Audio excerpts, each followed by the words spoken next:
We are rolling. Okay, Lynn, you want to give us your full name and spell it for it so we got it on the record right? It's Lynn Loren Summers, LYNN LOREN SUMMERS. All right. What's the date of birth?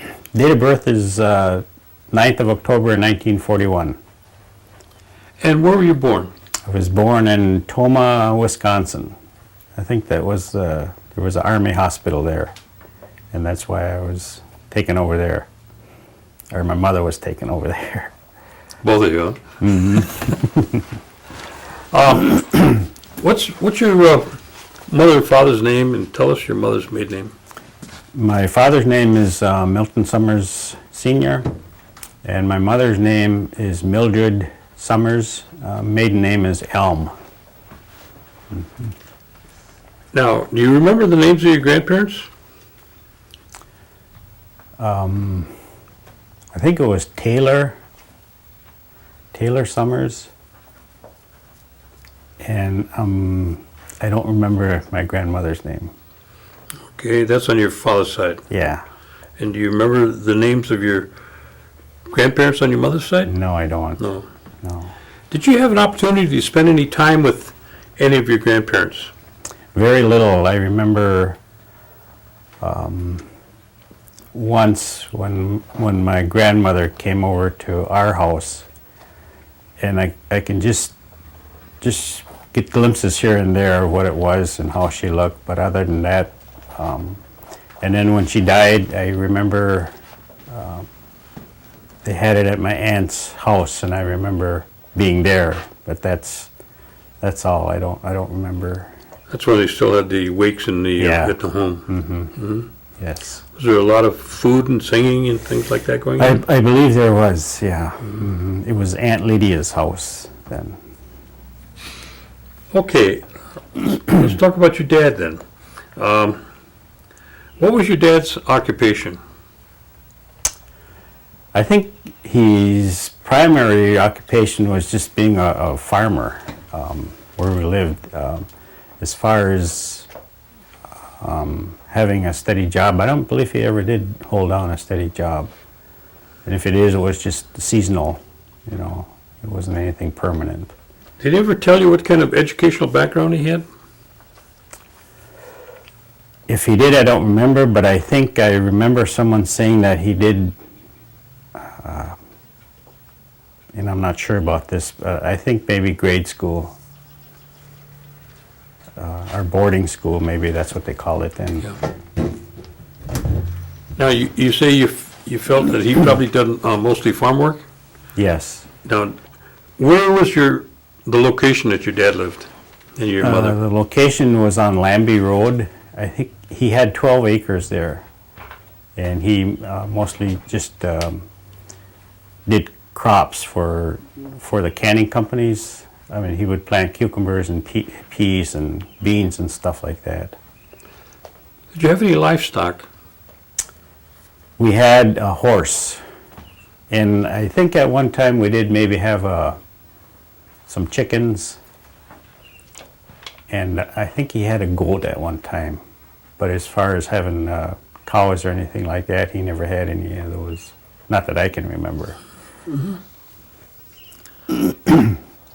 Did he speak Oneida? Yes, he did.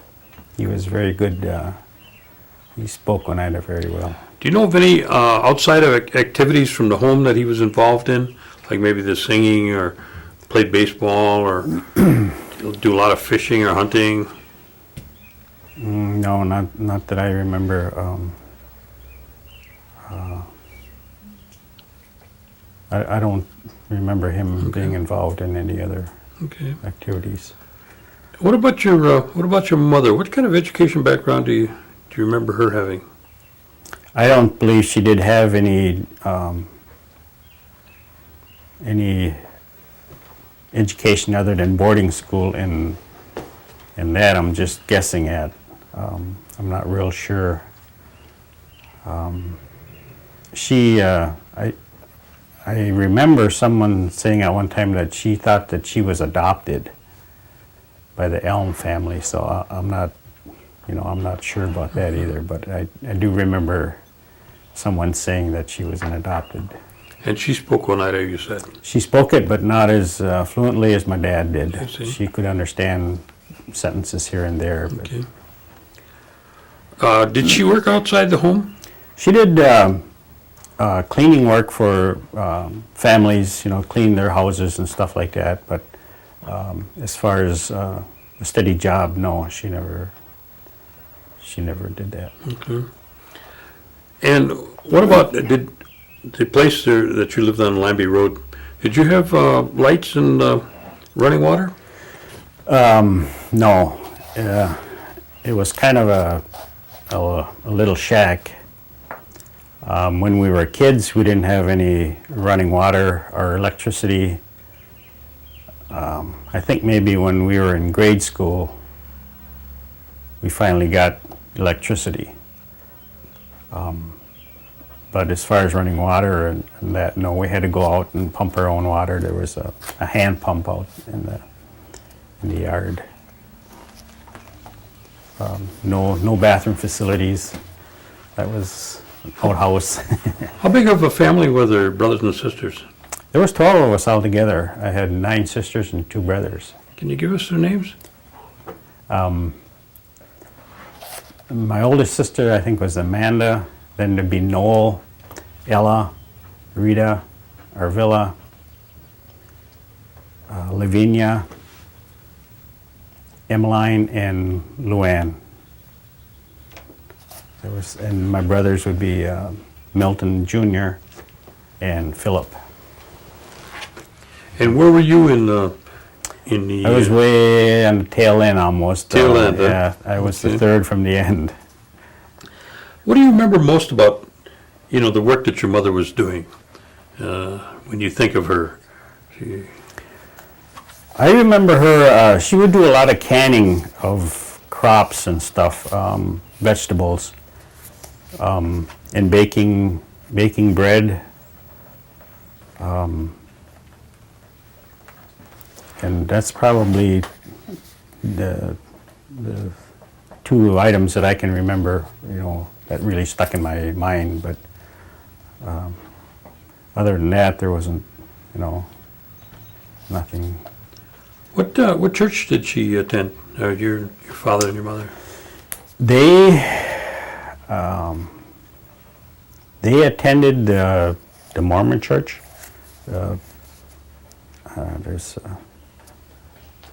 But it wasn't until later in their years that they started going to that. And even some of the girls were baptized into that church, and I was myself baptized into that church. But I think I was in grade school when that happened. I see. Yeah. Tell me what holiday would be like. Let's say Christmas that you remember. It's not like today's Christmas, I'm sure. No, Christmas to us was, when we were all young at home yet, would be just like getting a shopping bag with hard candy and nuts and maybe an apple and an orange. As far as presents, that was almost, there weren't hardly any there, and it was because Dad never hardly worked, or stuff like that. So I think we all kind of understood the problem, the situation, and so we just made the best of it. We didn't really complain too much. What about Hoyan? Do you ever remember Yeah, Hoyan? Hoyan was, we did that when we were kids. We would walk throughout the neighborhood. Houses were kind of far and in between, we had to walk a little bit. But I remember getting donuts and some fruit and stuff like that for Hoyan. Mm-hmm. Do you still practice that? No, No? no, it's Too far to walk. too Huh? far to. Yeah. Any other holidays that that comes to mind? Thanksgiving would have been the other holiday that I remember. and it would seem like one of the sisters or several of the sisters would come over with their family, and we would have a feast.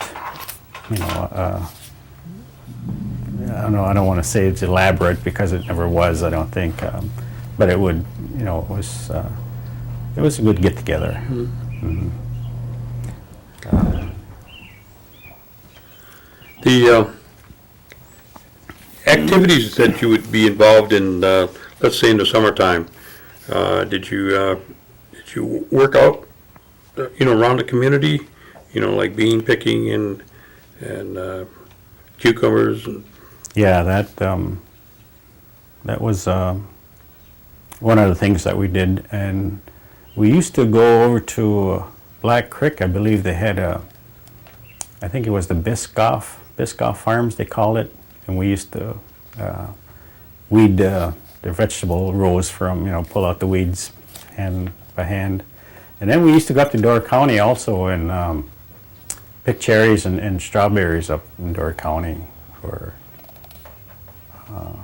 stuff that we used to get paid for.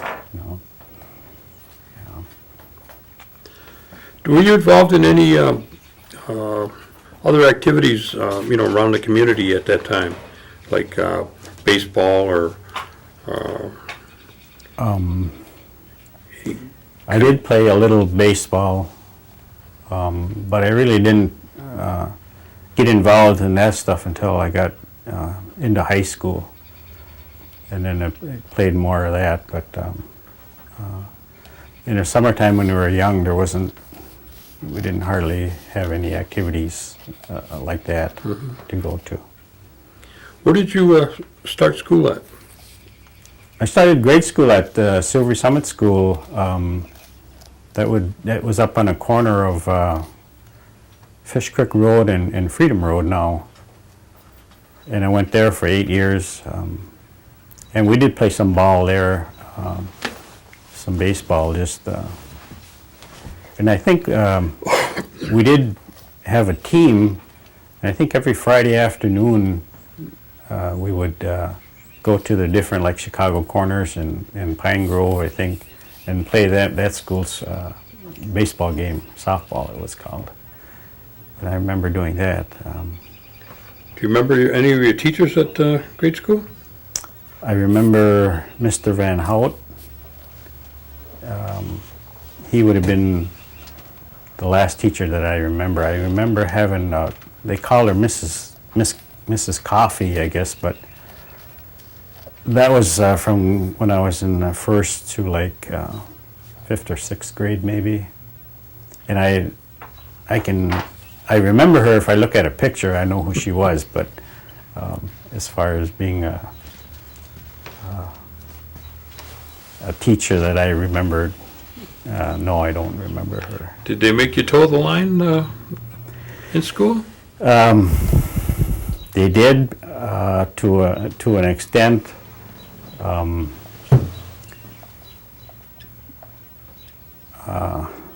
Maybe it was just me that was trying to be rebellious and stuff. I didn't really.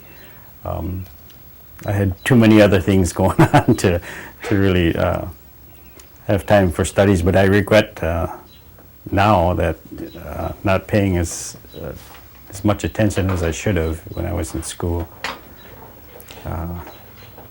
I managed to get through, but I think I should have done a better job. What was the attendance size about? At the grade school? Mm-hmm. At the grade school, I would say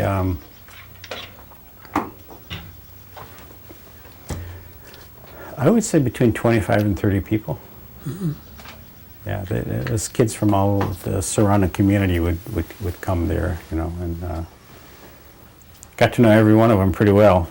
I can still think or still know most of them. We have a grade school picture at home with most of them on. I see.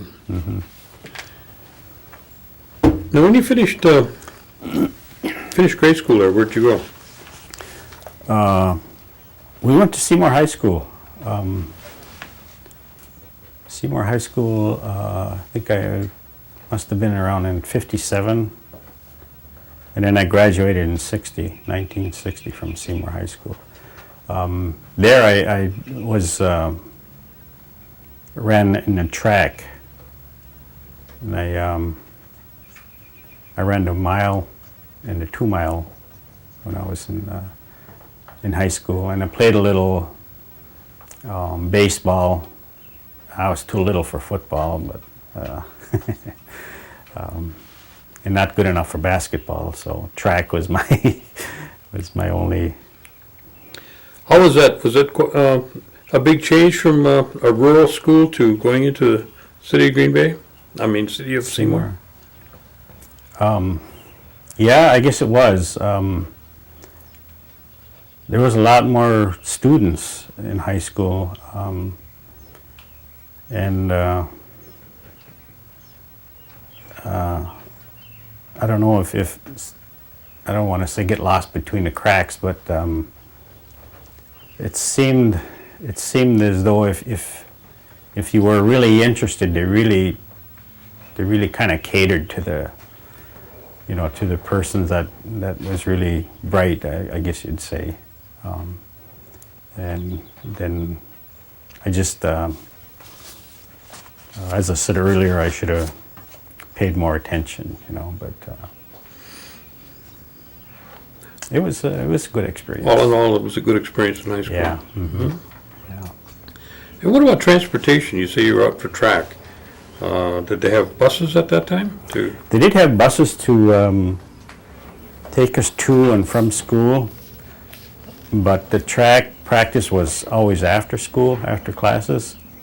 And a lot of times I remember hitchhiking home from Seymour, to home. But I don't think I was the only one. I remember Hubert Jordan and a few others that were in the same situation without no transportation. It wasn't every time, once in a while we got a ride with friends, and stuff. But for the most part, we didn't have any transportation. Were you involved in anything else after school besides track?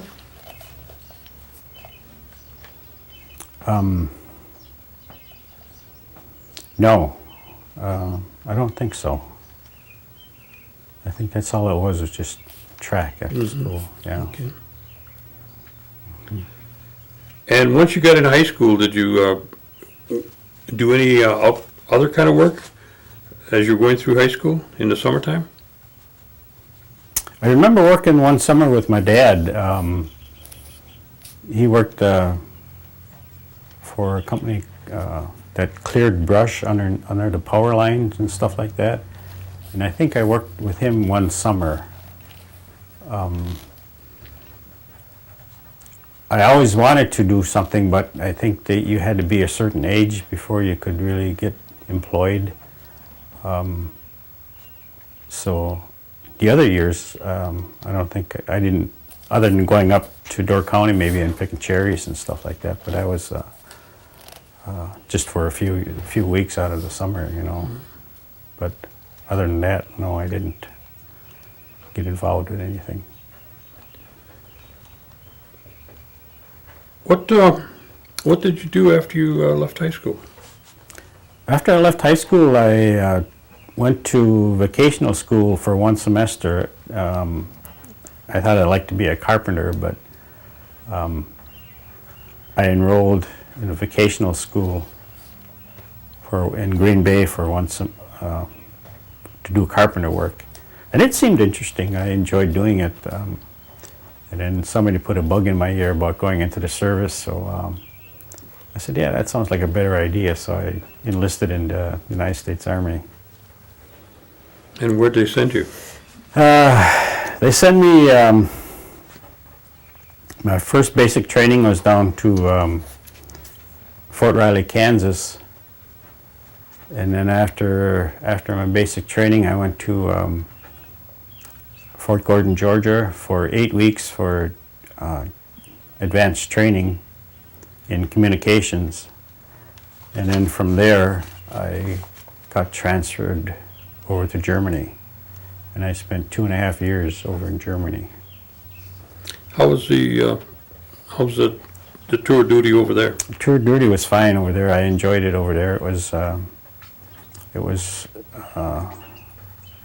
good experience, and you learned how to respect your chain of command. You know, your people above you.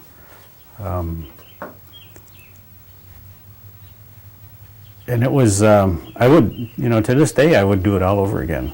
The situation probably wouldn't be the same. When I was over there, we weren't in any wars or anything, and it was during peacetime. So it was fairly decent duty. The only thing we had to do in communications, if some other unit went out and did maneuvers, we would have to go with them to provide communications while they were doing their maneuvers. And so we were out in the field quite a bit, getting communication set up. What was the reaction of the local people there towards the GIs? I think Germany was quite favorable. I don't remember any hostility toward the GIs while I was over there. The situation might not be the same now, but we always got along good with the natives over there. Did they make any distinction between you as an Indian as opposed to, the other GIs, American GIs? I think they were a little bit more interested in the Native Americans. And I think it was just because of the black hair and the dark complexion and stuff like that. But we didn't get any other favorable, Did you get a chance to travel, around to various countries while you were there? Yeah, we got to go to Austria, Switzerland.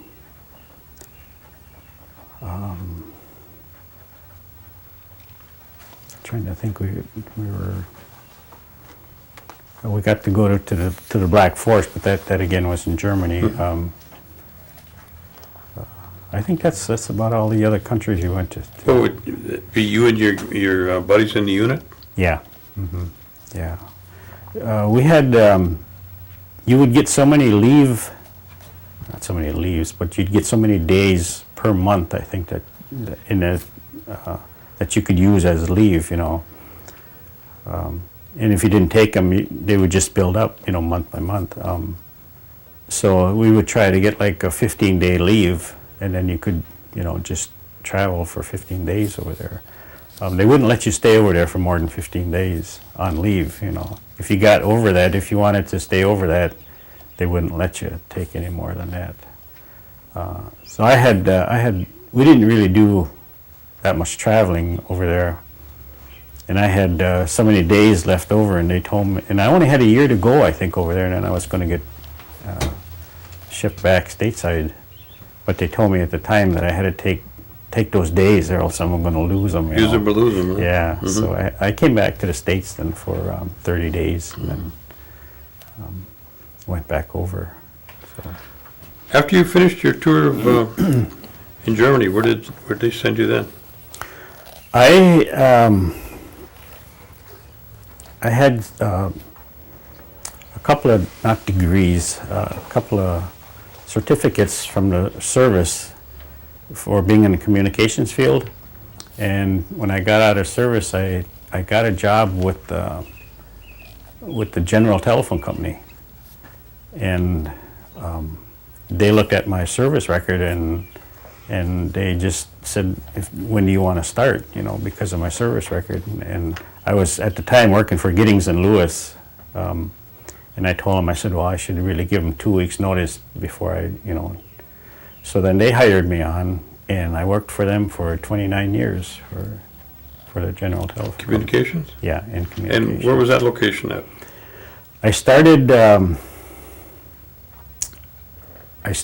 in Plymouth, Plymouth, Wisconsin. That's down by Sheboygan. I started there, and the headquarters actually was down in Illinois, I think.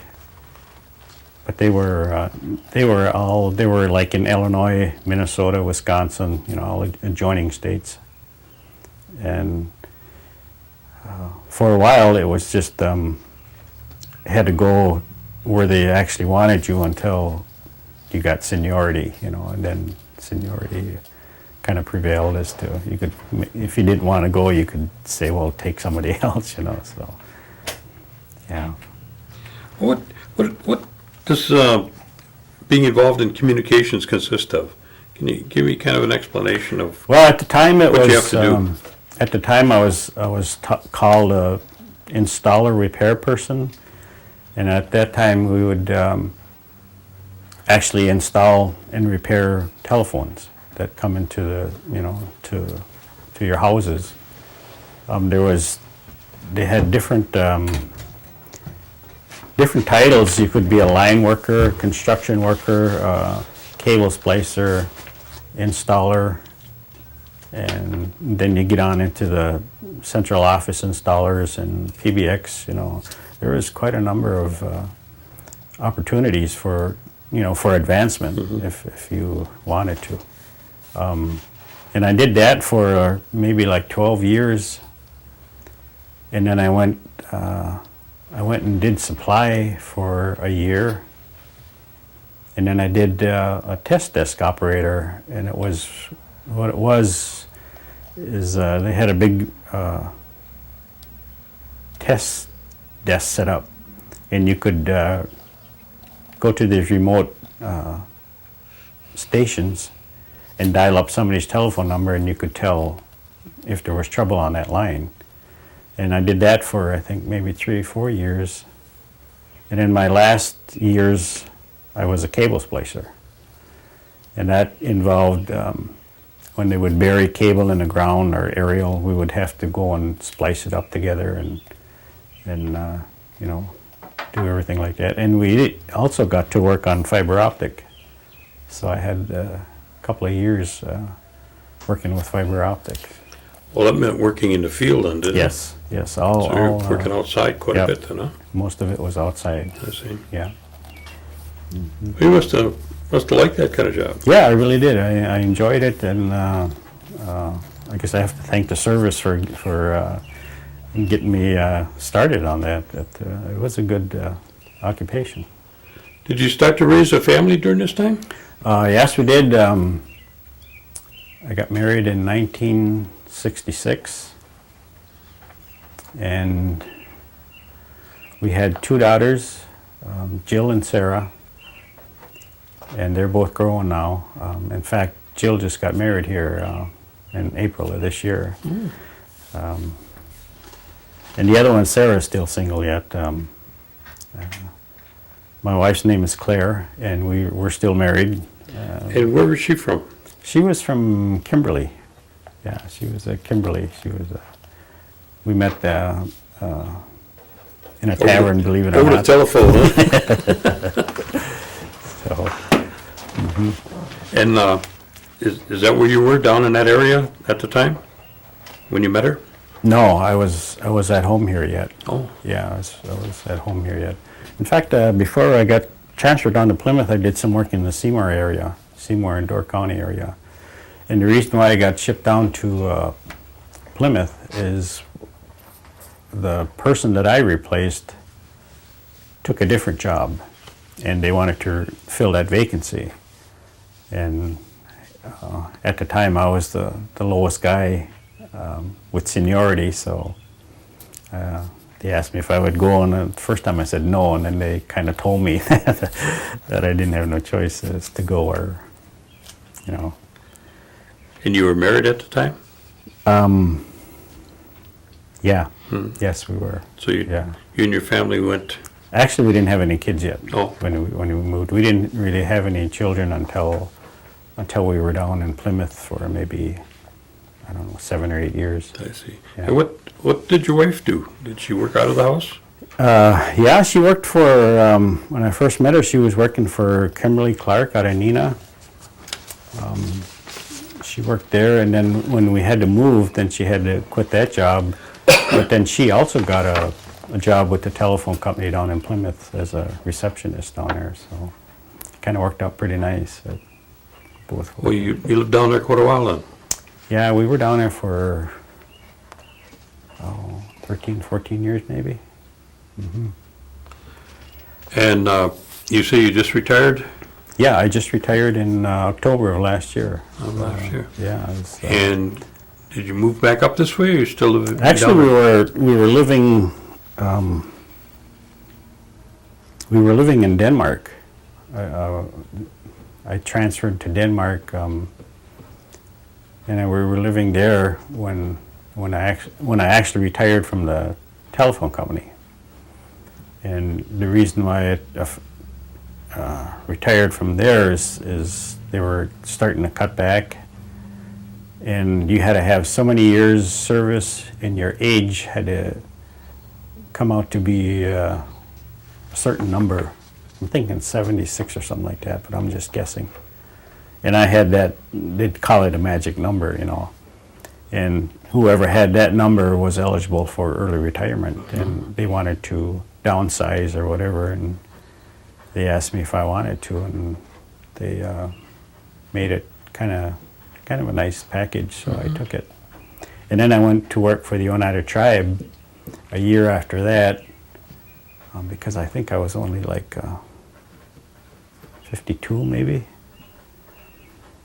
And so I went to work for the Oneida Tribe in their custodial department for 8 years, maybe 7 or 8 years. What area did you work in? Were you traveling, or did you have one location? When I first started, we were doing several buildings. I think we did the Bay Bank and the Three Sisters at that time. And there's a couple of other ones that kind of slips my mind now. But after that, they were looking for a person to repair their vacuum cleaners and floor scrubbers and buffers and stuff like that. And because of the communications field that I was in, you had to know a little electricity, and I'm not an electrician, but I know a little bit about it. But so they asked me if I would, consider doing repair work for their floor equipment. So I did that for the last 2 years, maybe.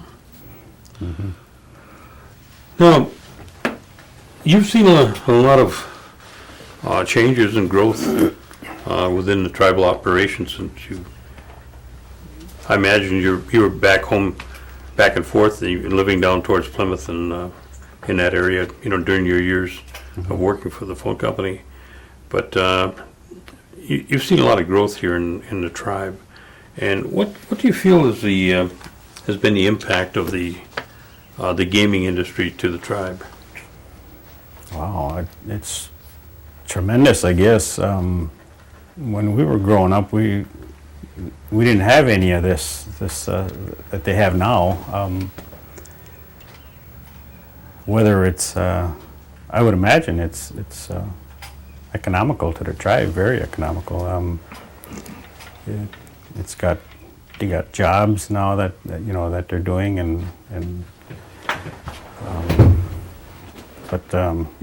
it's a tremendous thing, I think.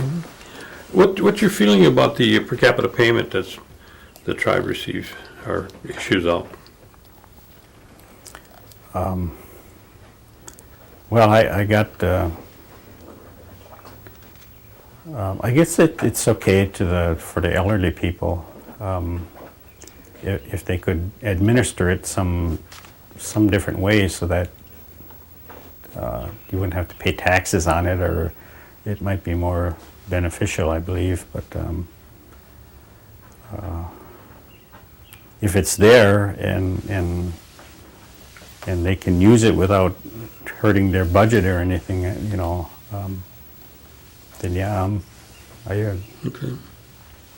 Is there any direction that you feel within the tribe that you'd like to see them go, as opposed to what they might be doing now? I guess we cut out some of the buildings and stuff that they own or plan on building. I think they have enough of that, you know. I think they could put their money in different areas instead of not housing, but instead of building, you know, buildings, I guess. If they could maybe put it toward elderly complexes, you know, to upgrade those, I think that would be a way to go. What kind of advice or recommendations would you like to share with the youth that are coming behind us? I would say if the education is there, go for it. I mean, don't drag your feet on education. It's things that might not seem important now, but in the future, it's really going to help you. And if it's attainable, you know, go for it. Don't sit back. Okay.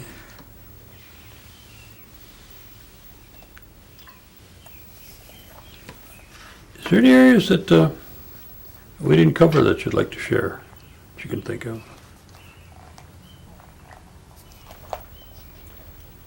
No, I don't think so.